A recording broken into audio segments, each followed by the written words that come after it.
I just want to say congratulations to all the people that walked by outside Fan Reacts and DM'd us on Discord and commented or anything like that. 18 games for your Super Bowl. Oscar finally won a game. Congratulations. Clearly, this changes everything. Yeah, you guys are small brain. Congratulations. We are coming out swinging, apparently. No, I just all love, all jokes. Obviously, the people walking by mean well with it, but it's just funny to see the reactionary nature of this fan base. It goes both ways. We lose one game and we're the worst team in the world. We win and we're world beaters. So it's great to see outside the game under the influence with everybody coming over to talk. It's hilarious to see the raw emotion. To be fair, I can't even give them a hard time because I talk way too much shit. So for me, I just said it's everybody. Yeah. No, it's a good time. Do I remember any of those people walking by? Maybe one. Maybe. Yeah, there was a. That was a. There were a couple shouts over there. There was a fan react. Yeah. We were there. And then we got added in our Discord too. You and I did specifically. Oh, I did. I slightly remember seeing that. I think it might have been the next day that I saw it, but I can't remember exactly what it was. Yeah. It's all in good fun. I think both sides mean it well. Obviously, we all just want the best for the badge. So that's that. But what are the odds we even make the playoffs at this point, boys? Does the play-in spots count as playoffs, or how are we taking that? Might as well. No, the playoffs. Oh, I'll say play-in, playoff, whatever we can get. I think we're one place off of a play-in spot right now, I think. So low-key, throw my money on making it. But what are the odds? I don't know. How do I find those odds? Sponsor of today's episode, Bet Online. Bet Online is your number one source for all your sports betting needs this season. From baseball, golf, soccer, right to all the top fights in UFC, MMA, and boxing. Every stat, every matchup, and even live odds and spreads are available to you while the games are being played. When the game's done, head on over to our online casino and get in on a game of blackjack or poker, or unwind with one of our over 150 slots games. Head to the website today to get in on the action. Use promo code BELIEVE, that's BLEAV, for your 50% welcome bonus on your first deposit. Bet Online. The game starts here. Thanks again to our sponsor of today's episode, Bet Online. Make sure you guys head over there and use that 50% off welcome bonus. BELIEVE, BLEAV. All right, boys, let me talk to you. That's what we're here to do, right? That's what a podcast is. That's the point of this. So we statistically outperform every single team that we played so far this season. Not actually, but just kind of generalized statement. And then we go and statistically underperform against Chicago and come out with a 4-2 win. So everything is fucking backwards. Well, so we had a little bit of this conversation before you got in here. We looked at like the first half, second half kind of splits. And then it was also the conversation of us going up 3-0 inside 30 minutes. So we're not going to really press that much. Like that's when you can finally kind of do like a Poppy special. Maybe like you don't want to do it 30 minutes in, but you don't expect to be 3-0 up 30 minutes in. So I feel like you're allowed to kind of let the other team statistically outperform you or kind of dictate what's going on at that point. Yeah, like I was going to say, the way you play 3-0 up and how we usually do 0-0 are going to be different, right? Like being 3-0 up within 30 minutes, you're not going to play the same way the rest of the game. Yeah, I mean, that's a fair point. Obviously, we did have some luck early in the game, getting up 3 goals inside 30 minutes. I mean, we really only had 5 big chances throughout the game, so we capitalized across our early big chances. We only needed 8 total shots in the game to score 4 goals. So, I mean, the clinicalness of the team was there on Saturday, that's for sure. We saw our opportunities and took it. How about Facundo finally doing something that everybody's been begging for? Get the ball on the top of the box, near the top of the box, and just hit it with your left foot. It was fantastic to see Now, is he going to find the top corner every single time he hits it? No, so you can't expect that. But it was just very nice to see him have a little bit of confidence back, I guess, to hit it and then it come off the way that it did. I mean, that's got to be a huge confidence booster. You know what I mean? To be able to, one of the first times that you have hit it this season, to strike the ball so cleanly that it finds the top corner, bends. I mean, that's got to be a huge confidence booster. So hopefully he continues to grow off of that and we start to see some of the old Facundo.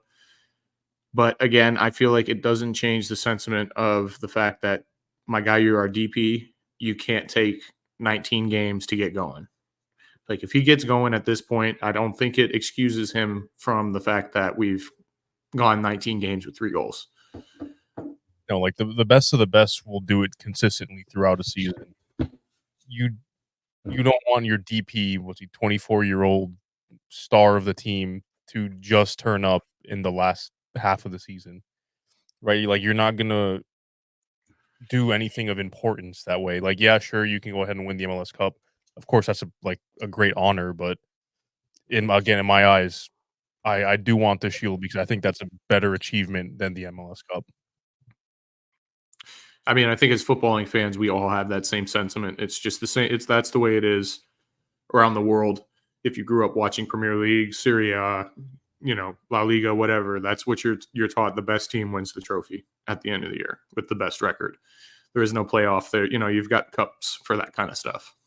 Mm-hmm. So just on Facundo, his form in these last 2 games, 2 man of the match performances, 3 goals, 1 assist.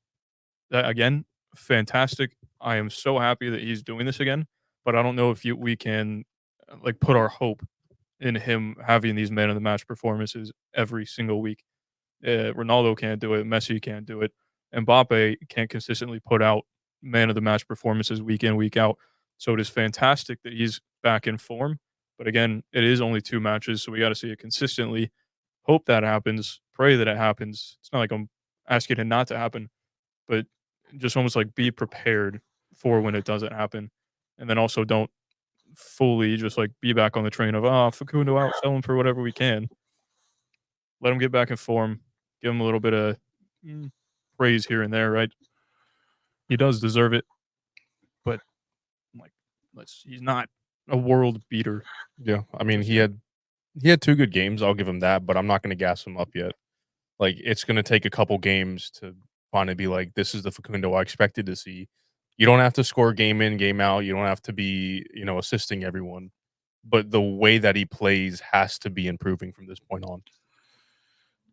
I think the reason that I'm personally not getting too excited about what happened on Saturday is because of how bad it was on Wednesday.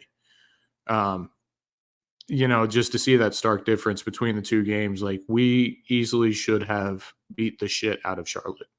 Charlotte is not that good of a team. They can't score goals. They really can't defend well consistently. So, with the team that we expect to have and the team that we saw on Saturday, we should have easily won that game in Charlotte. So I think that's, for me, what's holding up my optimism at this point is like, all right, is this just another anomaly? Is this us overperforming again? And then we're going to see us crash back down to reality that, we don't know what we're doing. So how much of Facundo playing very well again this match, how much of that does come down to him being on the right side and not over on the left? We didn't really see that triangle of death as has become known so much. It semi-appeared on the right, but it seemed to come off a lot more because Facundo could then just cut in, have a shot on his left. Even Lodero was kind of getting mixed in there. Dagur Dan had a great game.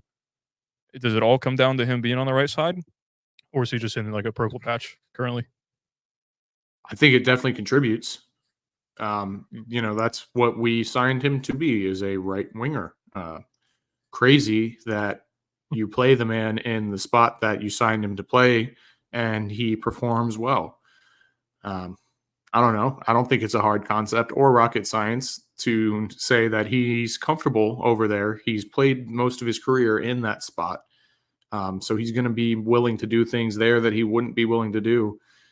People just think that it translates to play left and right wing. Like, it it doesn't translate because everything is completely opposite. You're looking at the field opposite. You're using the opposite of your body. You're moving the opposite direction. So yeah, you play right winger your entire life. It's like, hey, go out there left and play. It's fine. It's the same thing. No.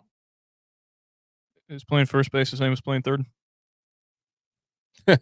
Not even close. Like, it's just like you said, it's just a completely different thing, especially when he's on the right. If he were to get those opportunities to cut in and take a shot with his right, we all know he does not have a right foot. That's not going to happen. He has to cut back out on his left sometime. He's either going to get taken away or it's a ball in the box. That's really all he's limited to on the left side. Yeah, he gets close to that near post. Maybe he fires a rocket with his left foot and beats the keeper, but it's like that's not what we signed him to do. So, yeah, I mean, crazy concept. You play the guy in his position and he performs well. So a man that's technically still playing out of position, also on that right side, but does things well on the right side, is Dagur Dan. Two assists on the night. What are we making of him possibly also getting back in the form? Is it because Facundo is on that side and we're not forcing everything down the left? Yeah, I mean, we saw the best of Dagur Dan that we've seen all year in that last match. I mean, again, it comes down to playing a poor quality opponent and people hitting their purple patches, like you said. I mean, I wouldn't even say that Dagur Dan's playing out of position at this point in time. I think he's fully transitioned into a right back at this point in time. You know what I mean? Like, would you say that Ben White is playing out of position for Arsenal because he played center back for a while, you know? And out of position, he's just not good at anywhere. So Okay. Did I? No, I'll talk to you about that later. yeah, I mean, putting Facundo just back on this right side has opened up so many more things for us. You get his left foot open up again. It's a little bit different than it was last year because now we have the Muriel Duncan combination up top. With Muriel being there, I know Lodero likes to float in that middle spot. There's that passing chart from MLS Stat on Twitter, and Lodero and Muriel were again right on top of each other, but it was like less cramped. Those were the only two that were right on top of each other. As to where in previous matches it was heavy on that left side, and there were a few people on top of each other. Are we okay with both of them wanting to take up the same space, or is that something else that we're going to need to fix when we play better opponents? I don't think it's sustainable. Having the two of them taking up the same positions on the field. Obviously, we know that Muriel is going to want to drop in, which means that Nico is going to have to play a little deeper than he's ever played in his career. So you got to pick your battles here. Are you going to ask Nico to play differently? Are you not going to play Muriel? Are you going to ask Muriel to be uncomfortable with the way he plays? I mean, we saw what happens when he's not comfortable in our team. He's barely involved. So for me, it's picking your battles. Like Nico's a 10, and we're kind of asking him to play like an 8 in this system. That's the other thing is Cartagena is still on international duty. So in the 4-4-2, technically 4-4-2 from what we saw Saturday night, Cartagena still could come in and fill that position. And then who knows what happens with Lodero if he becomes a sub. Does he come off the bench? Does he take a spot? Cartagena get benched? Does Araujo get benched? There's a couple of things that could happen. We just don't know exactly what that is yet. Yeah, I mean, it's gonna be interesting to see when everybody comes back from international what we do. Because I do like this 2-striker system. I think it works well. But then, like you said, we got to find a way to fit Cartagena back in the team. Where's Nico going to play if he's going to play? Caesar, are we going to keep him in the team? Is Cartagena going to take his spot? What the whole deal is. I'm interested to see. And I think it's going to be very telling for the rest of our season how we react once everybody comes back with the squad. So we've harped on the right side for a little bit.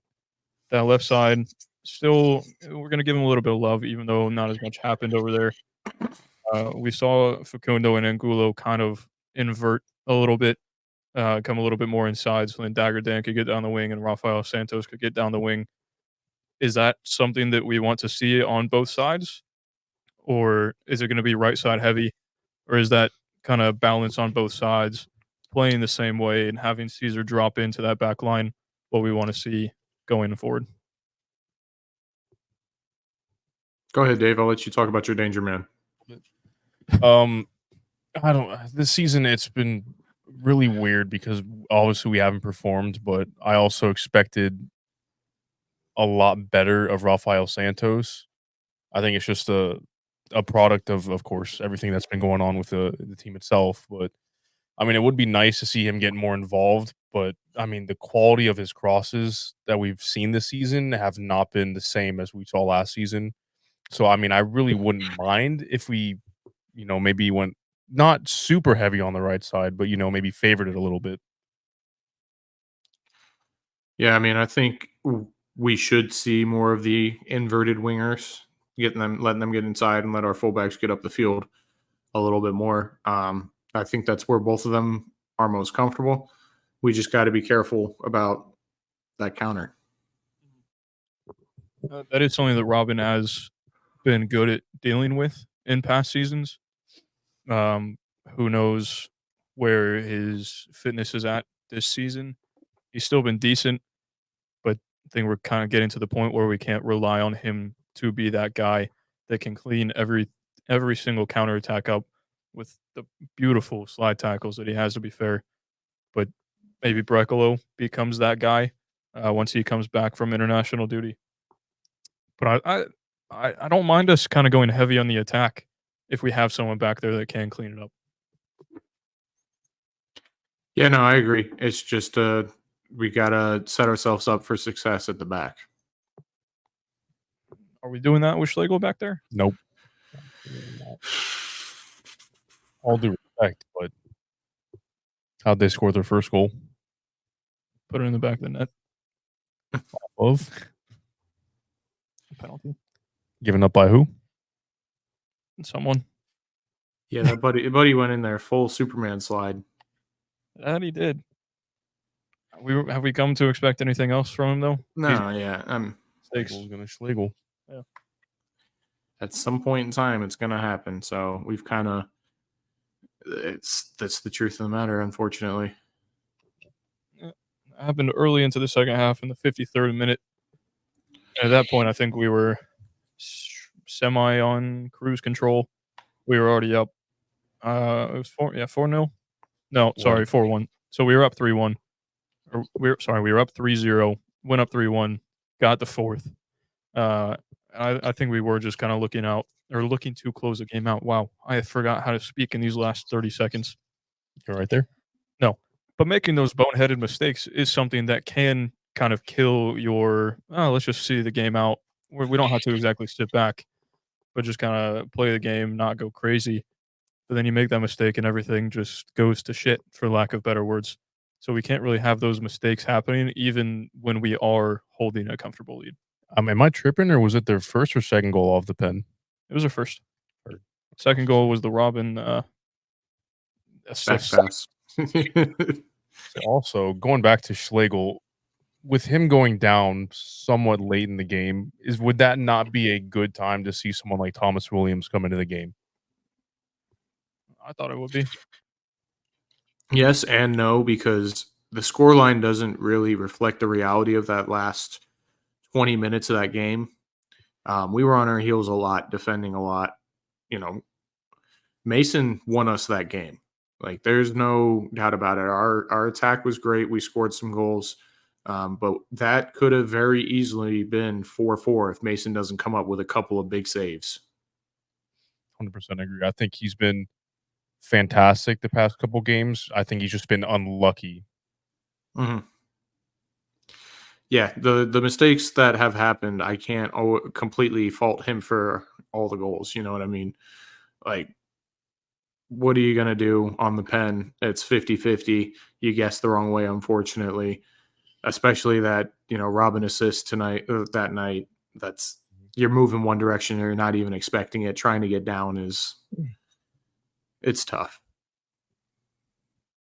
A little bit off topic, but we are talking about the back line. One of the guys not here, I guess the only defender not here, is David Brecalo away at the Euros. Currently, Slovenia sit in third in Group C. They have England tomorrow at 3 p.m. and Serbia plays Denmark. Currently, Denmark and Slovenia are tied on 2 points. Slovenia has to play England. So Slovenia needs Serbia to lose to Denmark to stay in third place. And you've got those best of the third place teams. 4 of the 6 go through. Does Slovenia stand any chance of beating England tomorrow? Do we get David Brekalo back maybe? Is he gone for a while? You never know. Southgate. You never know. Yeah, that's the thing is like you don't know what England team is coming out. Like obviously they should win that game, England, but I don't know. You could see them score 1 goal and then Southgate do Southgate things and take all his attackers off the field. Everybody that's contributed, put on Trent in the 9, and just have at it. So. I'd love to give good analysis, but honestly, it really is just you never know what you're going to get. The third place team table, there's 6 teams. Slovenia sit 4th. That is the last spot for a team to go through. They are on 2 points. Croatia's in 5th now after their draw to Italy today on 2 points. And then spots 1 through 3 are all on 3 points. So there is a chance for Slovenia to end 6th with Czechia with 1 point currently, or they could go all the way to the top of the third place teams if they win and results go their way. So maybe Slovenia pulls something out. They could pull out like a draw against England, and 1-1 draw would be class for Southgate. Gets them through the group, definitely gets them through the group, and it just is what it is. So I want Brekalo back, but I also want him to do well in the Euros. Yeah, I was going to say I'd love to see Brekalo go through and make a run with Slovenia, but fucking hell am I tired of seeing Rodrigo back there. I mean, it's going to be great to see Brekalo pocket Harry Kane no matter what, because Brekalo's not going to let a tap-in merchant score on him. Yeah, and the 90th minute appearances that he's been making will definitely get him. Damn right, he's getting the start. They've been saving him for Harry Kane. That's what it is. And Harry Kane, was it the first game that he had like 1 touch through the first half? I think it was because he's a tap-in merchant. Tap-in merchant, got it. I think a Brekalo Brexit tackle on Foden and Saka might hit better than crack. We can leave Saka out of that. We can go Foden and Kane. Oh, it is a disgrace. It'd be better to see it on Saka. Disgrace that Cole Palmer has not gotten a singular minute this tournament. Yeah, that I will say that is absolutely insane. Who did he bring on ahead of Cole Palmer when you guys were down? Or not when you guys were down, when they were down or drawing? Conor Gallagher. Yep. It was that explains it all. Eze and Bowen in their second match. That's right. Yep. Watkins came on. Yeah. No, let's not bring on any creativity. It's not, well, that's the thing. Everybody's side rant. Everybody's like, oh, we need creativity in this team. Bloody shit. It's like, well, yeah, you're not going to get any creativity from your creative players because your manager doesn't allow your creative players to be creative. So until you get rid of the guy that is halting your creativity, then your creative players can't be creative. That's just not the problem with England. That is the problem with England. No, it's not. What is the problem with England? They're missing a Calvin Phillips replacement. Oh, you're right. Yeah, that's right. Mainu, even Conor Gallagher could play that spot, and Adam Wharton. Holy hell, we don't have a like-for-like replacement. If we're being all honest, they're missing Jordan Henderson. Are they missing him, though? Fuck no. No. This is that's Southgate football, baby. It's so bad. That could almost have been as bad as Berhalter ball. Almost as bad as Poppy ball in the first half of the season. Oh. Who would you rather have, Southgate or Oscar in the first 10 games? Oh.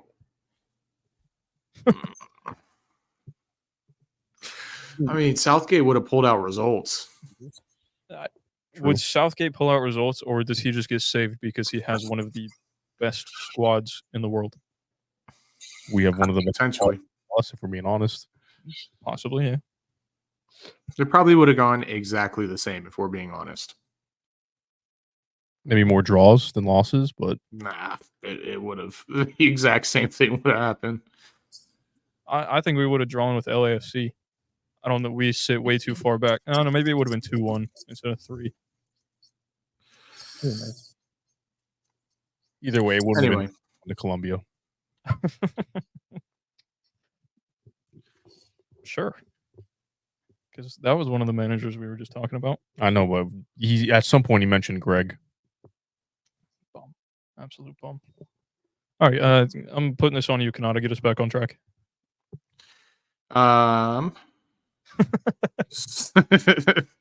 No, so we were talking about the managers. We'll kind of have this conversation. We kind of touched on it. Where does this put the Heat chart? Does it move the needle from blazing hot to what's the Mount St. Helens. Mount? That's exactly what I was going for. That's bad that you knew that. That's. I was like, "What's the hottest sauce at Ale House?" And it's You're welcome. yeah.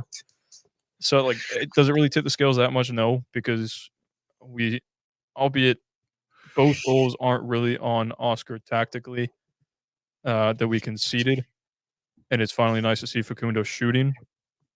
Might sound like I'm just trying to find excuses not to give props to Oscar. Was it a good game? Yes. Do 2 absolute bangers from Facundo happen tactically? No. And then the 2 goals that we conceded were kind of shit. So I don't know. It's a hard game to judge anything off of. Yeah, that's fair. I was gonna say it was a great game to watch. Don't get me wrong, but like one good game does not make up for what we've been watching this whole season. So A neutral watching that game is probably having a great time. yeah, so good job, but you got to keep it rolling at this point. Nothing's changed. Yeah, I think I'll echo the sentiment there that it's got to be more consistent. We got to see more results. It was great, like you said, to be in the stadium to finally have a win, our second home win of the season. Not to be completely embarrassed watching this team play. It was good, but nothing changes. You know, it was good to see the boys happy for the badge, to come over to the supporters section to clap everybody up. We'll call out one man, Ivan Angulo, stop chatting up with the other team and come over with the rest of your team and celebrate the game. I did sit there and watch him, and he must have had like a really in-depth conversation and just couldn't walk away. But it's kind of like, buddy, you were literally the only player to not come over to the wall, especially after what you guys have put us through for 19 games this season. Like, take advantage of it when it comes, my guy. Yeah, I was gonna say there might be another Colombian that he played with back in the day, Right. or something. But I'm not gonna lie. I think it was no, it was because he does play for that team now. I think it was Kellen Acosta. oh well, that man's definitely not Colombian.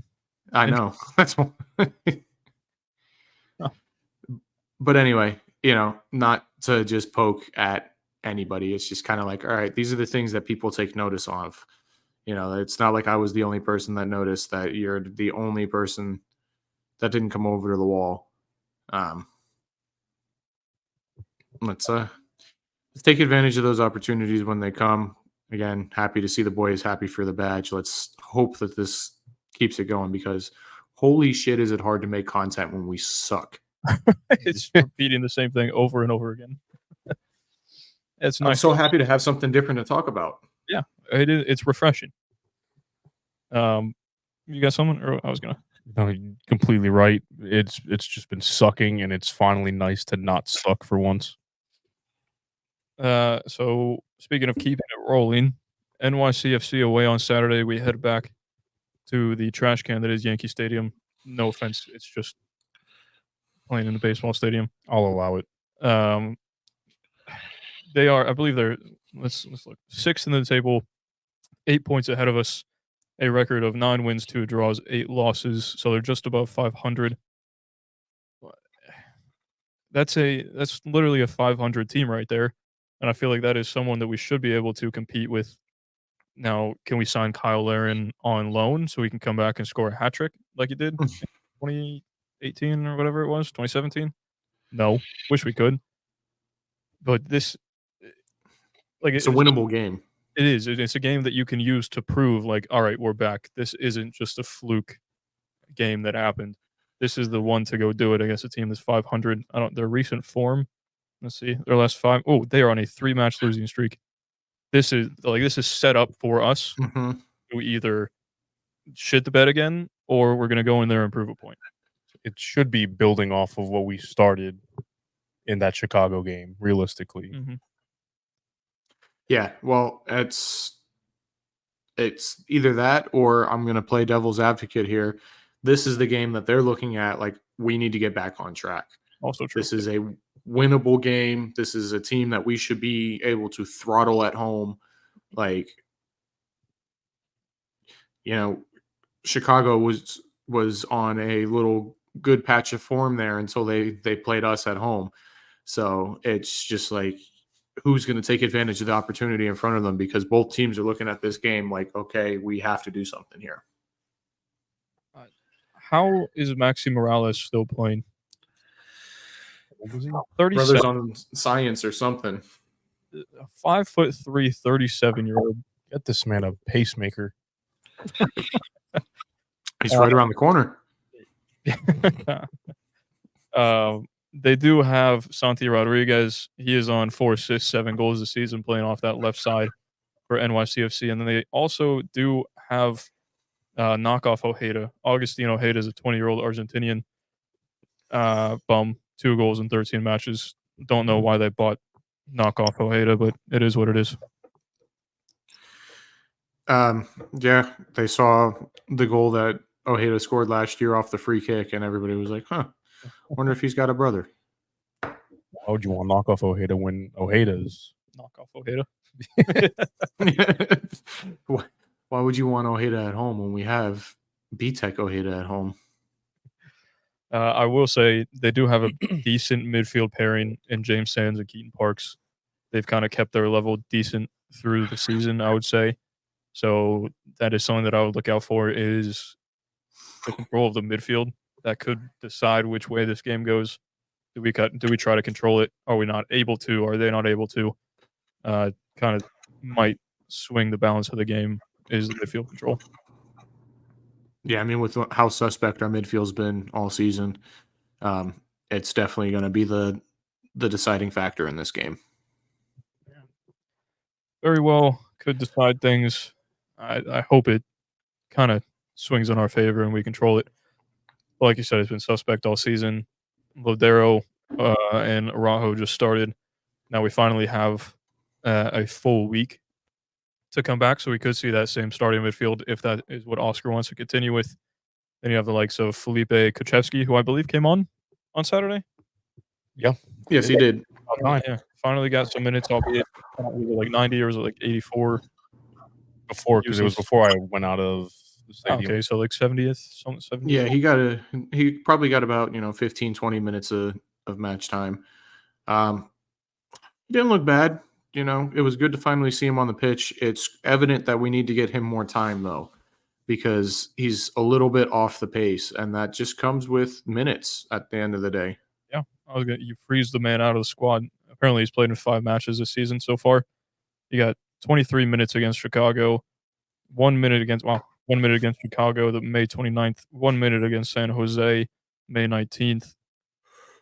Played for then his last performances before that was 9 minutes when we were in Atlanta watching us play this season, and 1 minute against Austin. So he really has not got anything. The 1 minute performances don't really count. So he finally got his first meaningful minutes, I would say, last night. So let the man get back in form. Well, not in form, but let him break off the rust. Yeah. Yep. Yeah, I mean,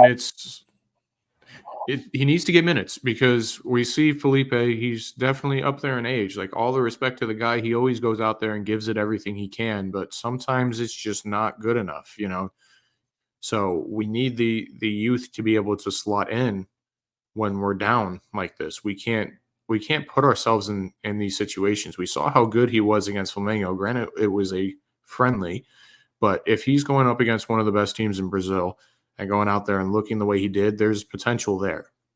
Mm-hmm.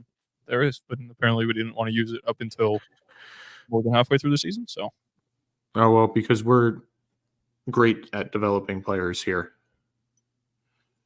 that's a conversation. It's kind of already been had. Yeah, well, people didn't really like the conversation that we had. They feel that a lot of players were developed here. I don't necessarily agree with all the players that people feel are developed here by Oscar Perea. But it's definitely a conversation to be had. I mean, for me, it comes down to signing the right players, giving them the opportunity. Because we haven't seen true growth outside of Dagur Dan playing, slotting in a position, Cartagena kind of becoming into this team. I'm not going to give credit to Oscar for Benji or Chris Mueller. It's just a conversation to be had. There's players. Yeah, we're gonna leave that conversation for another day. I am gonna give this player his flowers, though. I feel like we've kind of semi been ignoring how decent he's been this season for us because we've said maybe he was meant to be the replacement for Mauricio, and he really hasn't been that. But he's been played in like 3 different positions at this point. I believe he's still tied on goal involvements for us, tied leader in goal involvements now with Facundo. Nico Lodero, 6 assists, 1 goal, still puts up green performances on football week in, week out, works his socks off, and then does get the odd assist, the odd goal. So I feel like he deserves his flowers, deserves a little bit of credit for what he's done, and he's just been asked to do different things so far.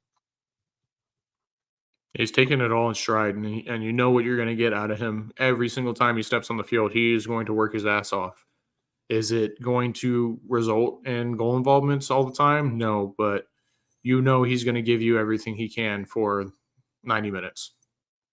Yep. And sometimes that's all we need is a player to work his ass off for the whole 90 minutes and then let other players do what they do in the attacking third like Facundo finally did on Saturday If night. the rest of the 11 had the same mentality, we would not have this problem right now.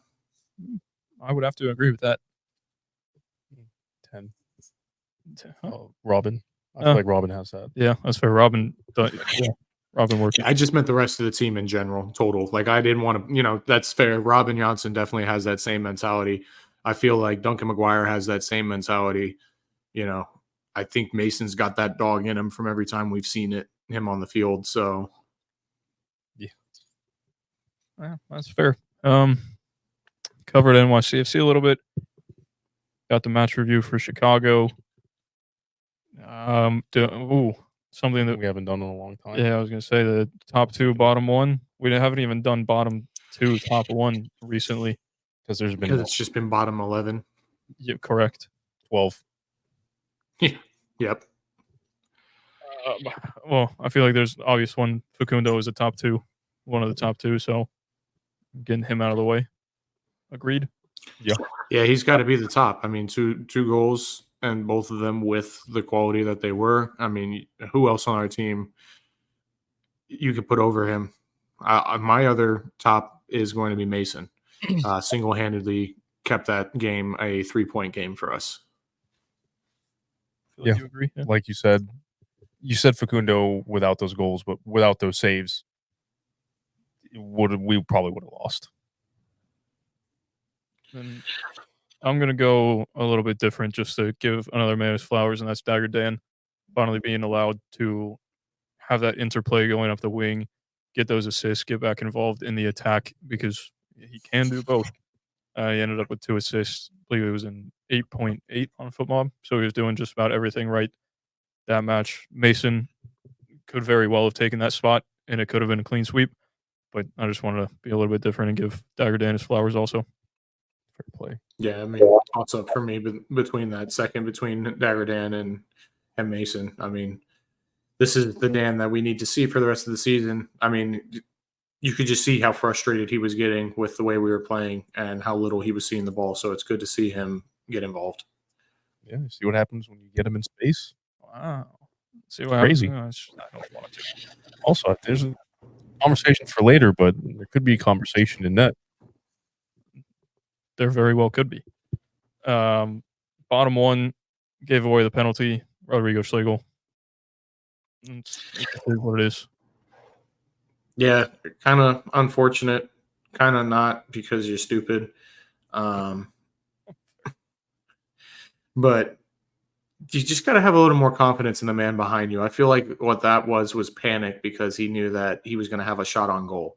And, Mason was in a good position there to make that stop near post. So kind of don't need to do the stupid thing. Agreed. Yeah. Also making its return this week is Dave's Dickhead of the Week. Ooh. Going to none other than Rodrigo. Absolutely no need for what he did. For what he what? Did. Ooh. Golf. Well, Golf. and I think he deserves the Dickhead of the Week too, because him and Dagur and Lodero were going at it at one point. And it's like, brother in Christ, who are you talking to?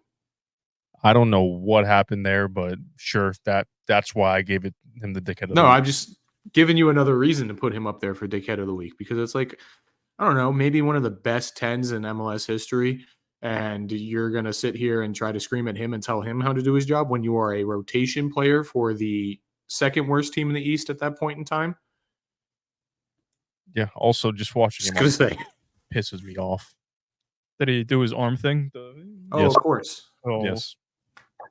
There's a third reason. All three. Wow. Hit the trunk back. You got a hat trick. Yeah. Went 3 for 3, Schlegel. Had away, bud. Well, unless you guys got anything more, I think we can wrap this one up. Nope. We appreciate y'all for listening. Just know that it's all in good fun when we poke fun at you guys for the poppy in, poppy out thing and all that stuff. It's all a joke. We're all here for the best thing. Nobody get butt hurt. All right. We don't need that yet. If you like what you heard here, make sure you hit that like button. We're all friends, Zach. We're all friends here. Very well. Are we? That's what we were told. If you like what you heard here, make sure you hit that like button, that subscribe button, turn on the notification bell. Go ahead and check out all our social medias. They are in the description. And go ahead and check out our Discord. Get in on the good conversations that we have in there. Just don't come in and promote anything else because that gets crazy real fast. Other than that, we hope you all enjoyed this one, and we'll catch you on the next one. See you. Good night.